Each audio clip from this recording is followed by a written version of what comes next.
sake of the family's future, most of our kababayans leave our country to work in a foreign land. To provide a better future for their family serves as their inspiration and strength of working abroad. Hong Kong, for example, houses thousands of Filipino workers, which the highest percentage of them are domestic helpers.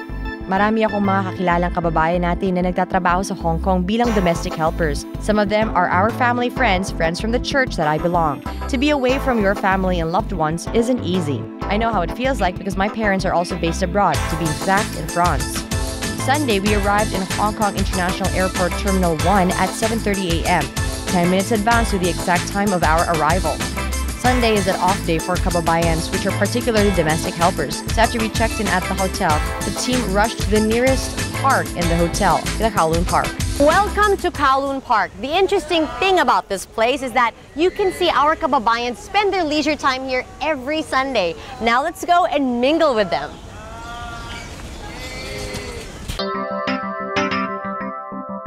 Kowloon Park is located in the central zone of Tsim Sha Tsui in Hong Kong.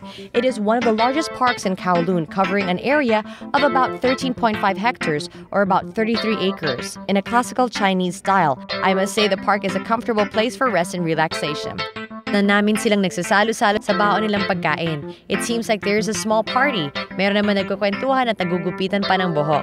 Seeing a fellow kababayan in a foreign land and met new friends feels like they're home and somehow ease the feeling of their homesickness. One of the ways that our kababayans cope up with the stress of being homesick is to have one day a week that they get to share and spend time with their co-kababayans, cook together, talk together, and eat together in a public park like this.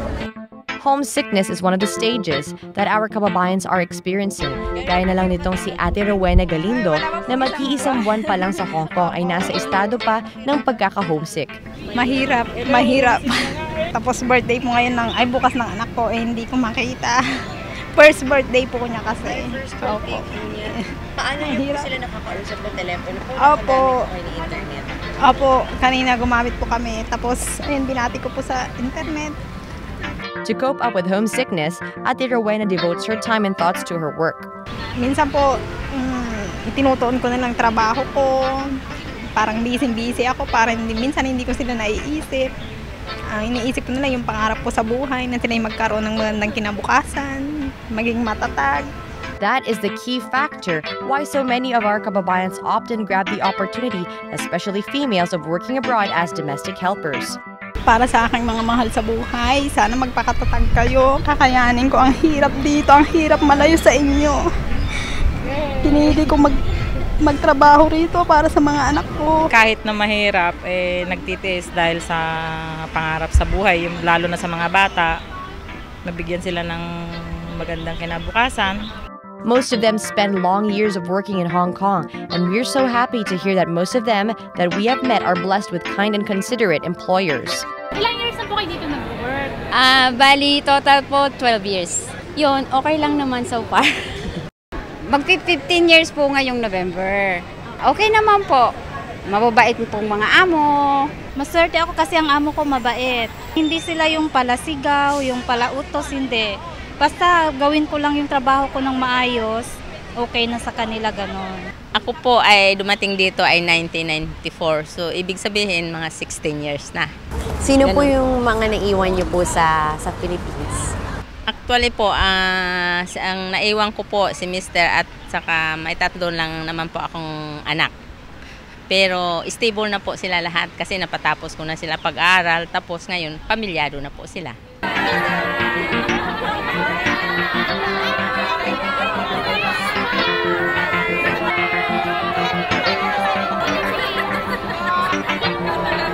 Maintaining a strong relationship despite the distance can be a very big challenge.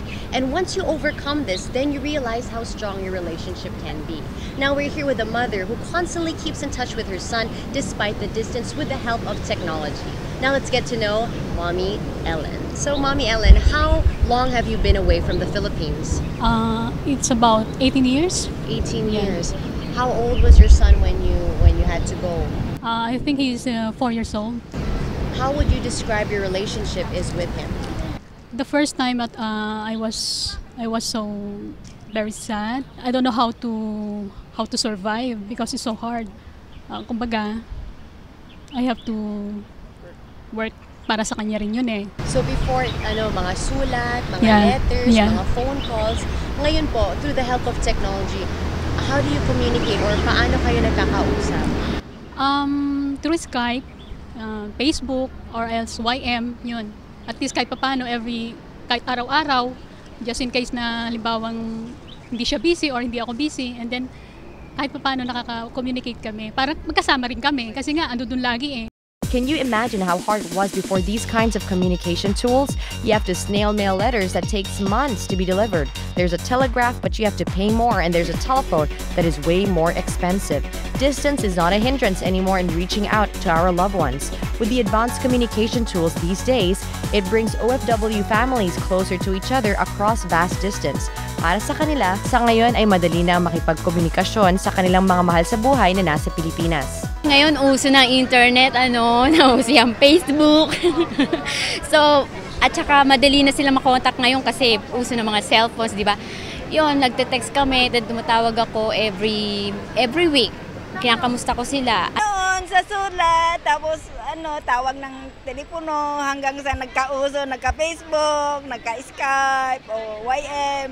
Ganon, ginagawa namin. Kaya kami bumili ng mga laptop, o sa cellphone, doon kami nagpe-Facebook sa cellphone, madaling bitbitin. So, naka-line ka rin po? Yeah, naka-line din ako, 210 months, broadband. Gumagamit pa ako ng Skype, sa Facebook video call, ganon. Pag nakakausap mo sila kasi, parang mas magaan yung trabaho. Dito kasi sa Hong Kong, pwede ka mag-avail nung kanilang sa broadband, yung may 1-year contract, ganon.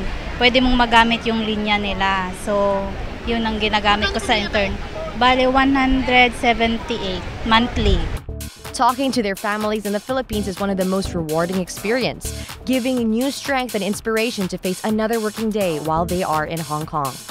Filipino domestic helpers in Hong Kong are now facing tight competition with Indonesian and the Thai. But what makes our kababayans stand out from the Indonesians and the Thais is the quality of work. Filipinos were very much well known here in Hong Kong as one of the best musicians at the time of my grandparents, and then came in the DH period. But I don't really think it's a negative thing because the Filipinos here actually support a lot of Hong Kong, families. Meaning, without the help of the domestic helpers, I don't think a Chinese family could actually juggle everything, like work and household chores and all such. The yuppies now, the yuppie Filipinos, the Filipino yuppies in short, are actually breaking that barrier. They don't actually want to be considered as that.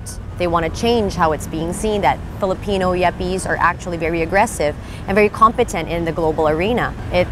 Filipinos are infiltrating a lot of international markets at this point.